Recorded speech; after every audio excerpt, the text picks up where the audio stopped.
Bill Snublin's journey was one of seeking. From an early age, he was not content with the ordinary explanations of life.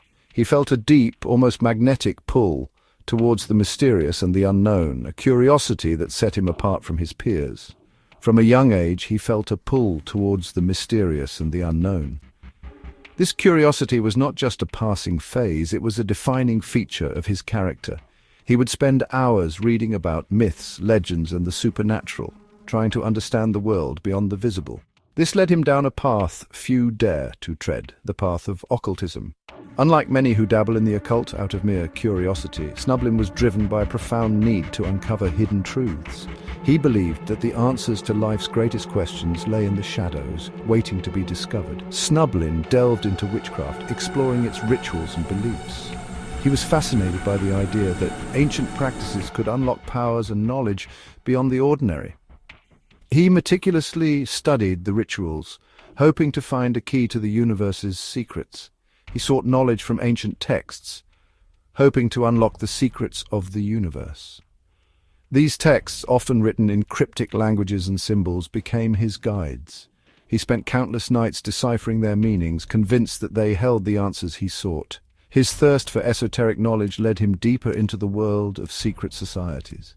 These societies, shrouded in mystery, promised to reveal the hidden truths of existence.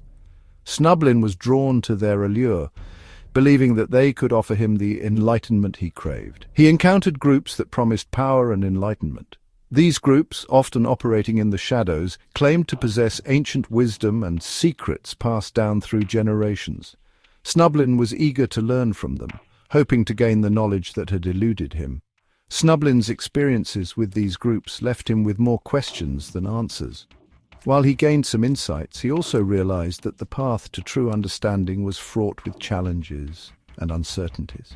The more he learned, the more he questioned the nature of truth and reality. He began to question the nature of truth and the hidden forces that shape our world. His journey into the occult had opened his eyes to the complexities of existence, but it had also made him aware of the limitations of human understanding. He realized that some mysteries might never be fully unraveled. This pursuit of hidden knowledge ultimately led him to the doors of a centuries-old brotherhood, Freemasonry. The Freemasons, with their rich history and enigmatic rituals, seemed to hold the promise of the ultimate truth. Snublin saw them as the next step in his quest for enlightenment. It promised to unveil the mysteries of the universe through ancient rituals and wisdom. The Freemasons claimed to possess knowledge that had been safeguarded for centuries.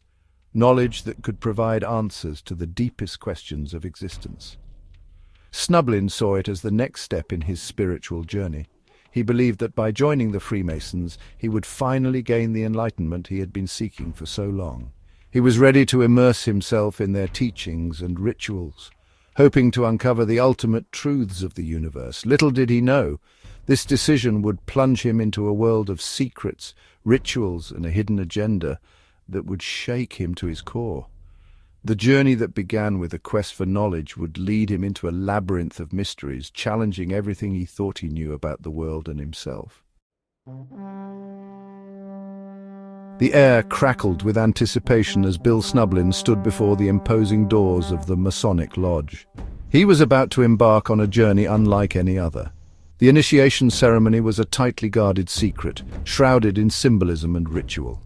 Blindfolded and stripped of his belongings, Snublin was led through a series of physical and mental trials. He swore oaths of secrecy, his heart pounding in his chest. The weight of his vows settled upon him. He was now bound to an ancient brotherhood, sworn to protect its secrets. Snublin felt a sense of camaraderie with his fellow initiates, a bond forged in shared experience. As he progressed through the degrees, he learned the allegorical lessons of Freemasonry. Each symbol held a deeper meaning, a piece of the puzzle that was Masonic philosophy. But Snublin couldn't shake the feeling that something was amiss. There seemed to be a hidden layer beneath the surface, a secret doctrine reserved for the select few. The deeper he went, the more he questioned the true nature of the organization. Freemasonry, he soon discovered, was structured like a pyramid. At its base was the Blue Lodge, where initiates received the first 3 degrees. Each degree unveiled new rituals, symbols, and teachings. With each step, Snublin felt a sense of accomplishment, but also a growing unease. The teachings became more esoteric, the symbolism more cryptic. He learned about the York and Scottish rites, branches of Freemasonry that offered higher degrees and further enlightenment. He encountered figures shrouded in mystery, men who seemed to possess an almost supernatural aura. Their words hinted at a deeper truth, a hidden wisdom reserved for those who reached the highest echelons. Snublin's ambition and thirst for knowledge drove him to ascend the ranks. He dedicated himself to the study of Masonic texts, poring over ancient scripts and deciphering their cryptic messages. He immersed himself in the teachings of influential figures like Albert Pike and Manly P. Hall, seeking to unlock the secrets they held. His pursuit of truth, however, would soon lead him to question everything he thought he knew. Section 4. Whispers in the Shadows. Snublin's claims of hidden agendas and dark secrets. As Bill Snublin climbed the ranks, he began to notice discrepancies between the public face of Freemasonry and its inner workings. The more he delved into the organization, the more he felt a growing sense of unease. What was presented as a fraternity dedicated to moral and ethical development seemed to have a much darker underbelly. The altruism and moral teachings espoused in the lower degrees seemed to fade as he progressed. Instead of enlightenment, he encountered secrecy and manipulation. The higher he climbed, the more he felt like he was being drawn into a web of deceit. Whispers of a hidden agenda reached his ears, of a select group that controlled the levers of power from the shadows. These whispers were not just idle gossip, but came from individuals who seemed to have first-hand knowledge of the inner workings of the organization. He heard rumors of occult practices within the higher degrees, of rituals that bordered on the sacrilegious. These were not the benign ceremonies he had initially been introduced to, but rather dark and disturbing rites that seemed to serve a hidden purpose. What was once a quest for knowledge and enlightenment now felt like a descent into darkness. The corridors of power within the organization were not illuminated by the light of truth, but shrouded in shadows and secrecy. Snublin claims to have witnessed firsthand the manipulation and exploitation of members, their lives entangled in a web of secrecy and control. He describes a system where loyalty is demanded and dissent is punished. He alleges that the organization harbors a dark secret, a truth so shocking that it could shatter the very foundations of society. According to Snublin, this secret is guarded with utmost vigilance, and those who come close to uncovering it are swiftly silenced. Snublin's claims of sexual alchemy, child abuse, and satanic rituals are deeply disturbing. These allegations paint a picture of an organization that has strayed far from its stated principles, engaging in practices that are not only unethical, but criminal. If true, they paint a chilling picture of an organization that has strayed far from its stated principles. The Freemasons, once seen as a beacon of moral and ethical guidance, are now cast in a sinister light.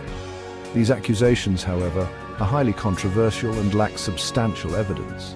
Many within the organization vehemently deny these claims, arguing that they are the product of a disgruntled former member with an axe to grind. They remain a source of debate and speculation to this day. The truth behind Snublin's claims may never be fully known, but they continue to cast a long shadow over the Freemasons, fueling conspiracy theories and public suspicion. Section 5. A bridge between worlds, parallels between Freemasonry and Mormonism. Intriguingly, Bill Snublin's journey didn't end with Freemasonry. His spiritual quest led him to another controversial organization, the Mormon Church. He was drawn to its emphasis on family, community, and spiritual growth. As he delved deeper into Mormonism, however, he couldn't help but notice striking similarities to Freemasonry. The rituals, symbols, and hierarchical structure seemed eerily familiar. Snublin observed parallels in their teachings about the afterlife, the nature of God, and the importance of secret knowledge.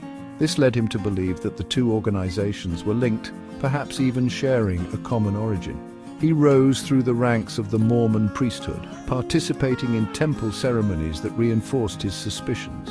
The more he learned, the more convinced he became that both Freemasonry and Mormonism were two sides of the same coin. They both promised enlightenment, but seemed to be built upon a foundation of secrecy and control. This realization would ultimately lead Snublin to question his faith and seek answers elsewhere. Section 6. Breaking free from the grip Snublin's departure and spiritual liberation. The weight of Bill Snublin's experiences, his growing disillusionment, and the constant fear of retribution became too much to bear. The pressures from both the Freemasonry and the Mormon Church were immense, creating an environment where he felt constantly watched and judged. The secrecy and the rituals, once intriguing, had become chains that bound his spirit. He made the difficult decision to leave both Freemasonry and the Mormon Church. This decision was not made overnight. It was the result of countless sleepless nights and endless internal debates. The crossroads he found himself at was not just a physical one, but a deeply emotional and spiritual juncture. This was not a decision he took lightly. The thought of leaving behind everything he had known, the community, the rituals, and the sense of belonging was daunting. He spent hours contemplating his future, weighing the pros and cons, and seeking solace in moments of quiet reflection. He knew that breaking free from these organizations could have serious consequences. The fear of retribution was real, and the possibility of being ostracized by those he once considered friends and family loomed large. Every phone call, every glance over his shoulder was filled with anxiety and uncertainty. He renounced his oaths and covenants, severing ties with the secret world he had inhabited for so long. This act of defiance was both liberating and terrifying. The symbolic tearing of the paper represented his break from the past, a past that had held him captive in its web of secrecy and manipulation. Snublin describes his departure as a spiritual awakening, a liberation from the shackles of secrecy and manipulation.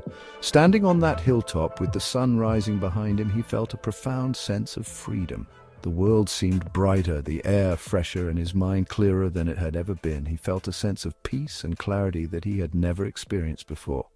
The simple joys of life, like the warmth of the sun on his face or the rustling of leaves in the forest, took on new meaning. It was as if he was experiencing the world for the first time, unburdened by the weight of his past. Free from the constraints of secret societies, Snublin dedicated himself to exposing the truth as he saw it.